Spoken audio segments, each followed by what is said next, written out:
জীবিত সব প্রাণীকেই একদিন মৃত্যুর স্বাদ গ্রহণ করতে হয়। পবিত্র কুরআনে আল্লাহ বলেন, প্রতিটি প্রাণীকে মৃত্যুবরণ করতে হবে, কিন্তু মৃত্যুর পরও কি কেউ জীবিত হয়ে উঠতে পারেন? আল্লাহর পক্ষে এটা কোনোভাবেই অসম্ভব না। মানুষের জন্য আল্লাহ এমন কয়েকটি উদাহরণ কুরআনে বর্ণনা করেছেন। এর মধ্যে অনন্য হচ্ছে উজাইর আলাইহি ওয়াসাল্লামের জীবিত হয়ে ওঠার ঘটনা। উজাইর আলাইহি ওয়াসাল্লামকে আল্লাহ ১০০ বছর পর্যন্ত মৃত রেখে পুনরায় জীবিত করেছিলেন। পুনরায় জীবন লাভ করে উজাইর আলাইহি ওয়াসাল্লাম ভেবেছিলেন তিনি হয়তো একদিন বা এর কিছু সময় ঘুমিয়েছিলেন, কিন্তু তার বাহন গাধাকে দেখে দীর্ঘ সময় অতিবাহিত হয়ে যাওয়ার বিষয়টি বুঝতে পারেন তিনি।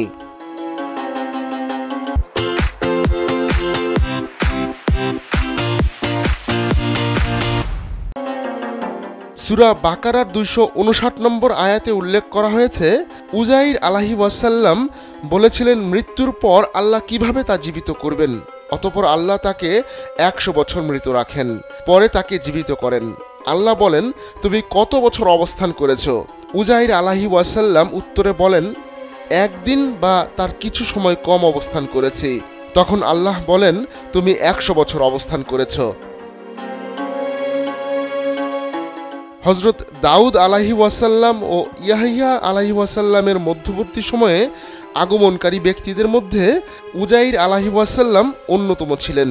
তিনি কি নবী ছিলেন নাকি ছিলেন না তা নিয়ে মতভেদ রয়েছে। অনেকের মতে তিনি বনি ইসরাইলের নবীদের মধ্যে অন্যতম। অনেকের বিশ্বাস তিনি নবী ছিলেন না, বরং একজন জ্ঞানী ও পুণ্যবান ব্যক্তি ছিলেন। একদিন নিজের ক্ষেত খামার ও বাগবাগিচা দেখার জন্য ঘর থেকে বের হন উজাইর আলাইহি ওয়াসাল্লাম। সেখান থেকে যাওয়ার সময় একটি বিধ্বস্ত বাড়িতে বিশ্রাম নিতে তার বাহন গাধার পিঠ থেকে নিচে নামেন তিনি। তখন বিশ্রামের উদ্দেশ্যে চিত হয়ে শুয়ে পড়েন। এ অবস্থায় তিনি বিধ্বস্ত ঘরগুলোর দিকে লক্ষ্য করলেন, যার অধিবাসীরাও ধ্বংস হয়ে গেছে। তিনি অনেকগুলো পুরাতন হাড় দেখতে পেয়ে মনে মনে ভাবলেন, মৃত্যুর পর আল্লাহ কিভাবে এগুলোকে জীবিত করবেন।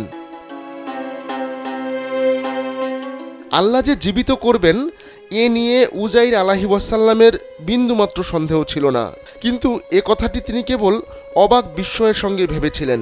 অতঃপর আল্লাহ মৃত্যুর ফেরেশতা পাঠিয়ে তার রূহ কবজ করান এবং ১০০ বছর পর্যন্ত মৃত অবস্থায় রেখে দেন।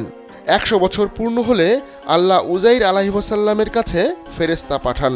ফেরেশতা এসে প্রথমে উজাইর আলাইহি ওয়াসাল্লামের অন্তর ও চোখগুলো জীবিত করেন, যাতে তিনি মহান আল্লাহ কর্তৃক মৃতকে জীবিত করার প্রক্রিয়াগুলো স্বচক্ষে দেখতে পান এবং অন্তরের মাধ্যমে উপলব্ধি করতে পারেন।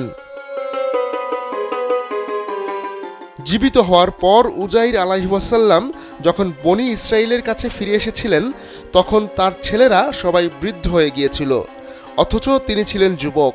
কেননা যখন উজাইর আলাইহি ওয়াসাল্লামের মৃত্যু হয় তখন তার বয়স ছিল ৪০ বছর। ১০০ বছর পর আল্লাহ যখন তাকে জীবিত করলেন, তখন মৃত্যুকালের যৌবন অবস্থার উপরেই উজাইর আলাইহি ওয়াসাল্লামকে জীবিত করেছিলেন। তাই তার মাথার চুল কালোই ছিল, কিন্তু তার ছেলে ও নাতিদের চুল পেকে সাদা হয়ে গিয়েছিল। আহমদুল্লাহ শিকদার, কালবেলা ডেস্ক।